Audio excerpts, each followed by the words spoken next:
The phone buzzed against the nightstand at 2:17 a.m. and I knew, before I even reached for it, that the message wasn't meant for me. Sarah's screen lit up with a single preview line. Still tasting you on my lips, can't wait for round 2. My thumb hovered, heart already sprinting ahead of my brain.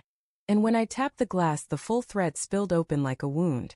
There were photos, her in the hotel mirror, hair tousled, lips swollen, a man's hand sliding up the inside of her thigh. The timestamp read 11:42 p.m., the night she was supposedly sipping margaritas with the girls in Miami. I sat on the edge of our bed in the dark, the same bed where she'd kissed me goodbye 2 days earlier, whispering, "I need this, babe, just some breathing room with my college crew."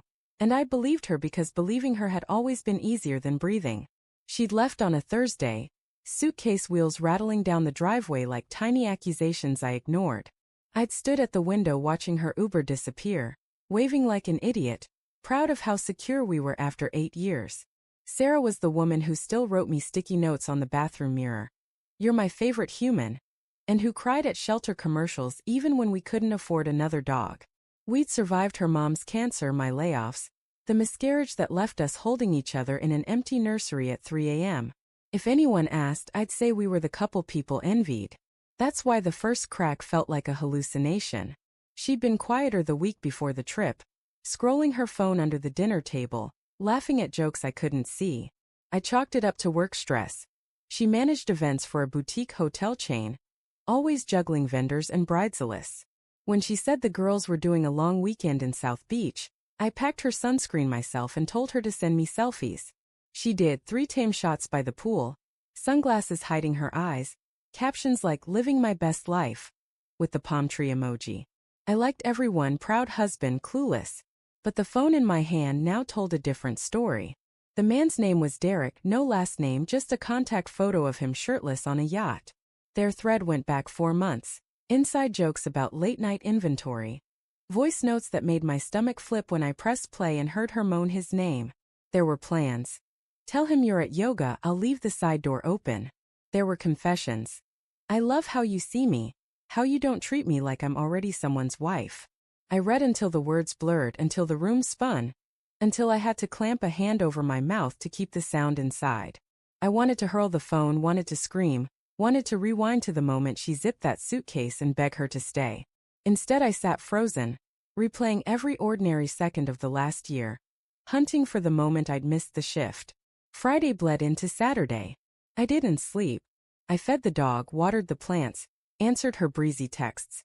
Flights delayed, love you. With thumbs that felt detached from my body. I told myself maybe it was a mistake, maybe the photos were old, maybe Derek was a catfish. I called my buddy Nate, voice cracking on the second syllable of her name. He came over with a 6-pack and listened while I paced the kitchen, reading him the worst lines like evidence in a trial. Nate's a divorce attorney. He hears this stuff daily, but even he went quiet. "You gotta decide what you need, man," he said finally. "Proof or peace?" I chose proof. I cloned her cloud account to my laptop, something I'd learned back when we thought identity theft was our biggest threat, and watched the folder populate with videos I never wanted to see.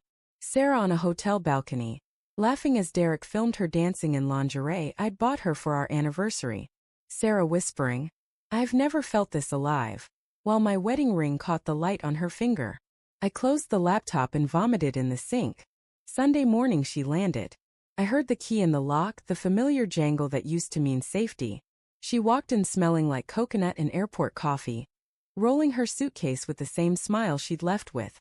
"God, I missed you," she said, arms open. I let her hug me, felt her body melt against mine the way it had 1,000 times, and for one traitorous second my arms almost lifted to hold her back. Then I stepped away. "How was Miami?" I asked, voice flat. She launched into a story about bottomless brunch and a drag show, words tumbling too fast. I watched her mouth move and saw the balcony video superimposed. When she paused to kick off her sandals, I said, "Show me the photos." She blinked. "What?" "Your camera roll." "All of them." Her tan faded 2 shades. She fumbled for excuses. "Battery died, wrong phone, girls have the good ones." But I was already pulling up the clone folder on the TV screen. The room filled with the sound of her recorded laughter, Derek's low murmur. Sarah's knees buckled. She sank onto the couch, hands pressed to her mouth like she could shove the truth back in. I didn't yell. I wanted to shatter every glass in the cabinet, but the words came out quiet, lethal. For months, Sarah. For months of lying to my face while I packed your damn sunscreen. She cried. Ugly, snotty sobs that would have broken me 6 months ago. She said his name like it hurt her throat. Derek was the hotel's new photographer. Charming, separated, made her feel 25 again. She swore it was just escape, just sex, that she loved me, that she'd end it. I got scared, she whispered. We turned into roommates who pay a mortgage. You stopped looking at me like I was magic. I laughed, a sound like gravel. I looked at you every morning when you stole the covers. I looked at you when you cried over ovulation tests. I looked at you and saw my whole life. She had no answer for that. We sat in the wreckage for hours. She begged me to fight for us, listed therapy, date nights, anything. I asked the questions that clawed my insides. Did she say my name when she came? Did she think of our house when she was in his? She answered some, dodged others, cried harder. At dusk she fell asleep on the couch, exhausted from truth. I watched her chest rise and fall and felt a grief so wide it swallowed the room. This was the woman who knew how I took my coffee, who sang off-key to our wedding song in the shower, who once drove 3 hours to bring me soup when I had the flu. She was still in there. But so was the stranger who'd moaned another man's name on a balcony in Miami. I didn't kick her out that night. I couldn't. Instead, I carried her suitcase to the guest room, laid her favorite pillow on the bed, and locked our bedroom door for the first time in 8 years. Monday I called in sick, drove to the beach alone, and sat in the sand until the tide soaked my jeans.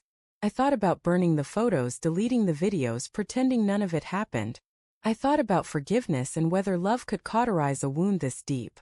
I thought about the version of Sarah who'd promised forever and the version who'd whispered, "I've never felt this alive," to someone else. Both were real. That was the worst part. Tuesday she left for her sister's. She packed light, eyes swollen, asking if I'd call. I said I didn't know. She touched my cheek, fingers trembling, and for a second I leaned into it, muscle memory, before pulling away. The door closed softer than I expected. The house echoed. I walked from room to room, touching surfaces we'd chosen together. The kitchen island where we'd danced to old R&B. The couch where we'd binge-watched every season of The Office. The bed where we'd made plans for kids we never had. Every corner held a ghost of us laughing. I hated how much I missed her already. Weeks blurred. Nate checked in, brought beer, didn't push. I ran until my lungs burned, worked late, adopted a rescue mutt just to have something that needed me. Sarah texted apologies, then memories, then silence. One night I found her wedding dress in the back of the closet, still in the garment bag. I unzipped it, pressed the lace to my face, and cried like a child. I wasn't crying for the dress. I was crying for the man who believed promises were unbreakable. I never took her back. Some bridges burn so clean you can't even see the ashes. But I kept the dog, renamed him Scout, taught him to fetch on the same beach where I'd sat soaked and raging. Sometimes I catch couples holding hands and feel a pang. Not jealousy, just recognition of how fragile the thread is. Sarah moved to Seattle 6 months later. I saw the announcement on a mutual friend's story. She looked thinner, eyes older. I hope she found whatever she was chasing. I hope it keeps her warm on the nights she remembers my name. Trust isn't a gift you give once. It's a garden you water every ordinary day. And I learned too late that neglect looks a lot like routine. I still flinch when phones buzz at 2 a.m. I still check camera rolls when I date, which isn't often. But I also wake up to Scout's cold nose and the quiet knowledge that I survived the unsurvivable. Love can be a liar, but so can fear, and the only truth I carry now is this. The heart that breaks open can still beat. It just beats scarred, wiser, and careful with its wonder.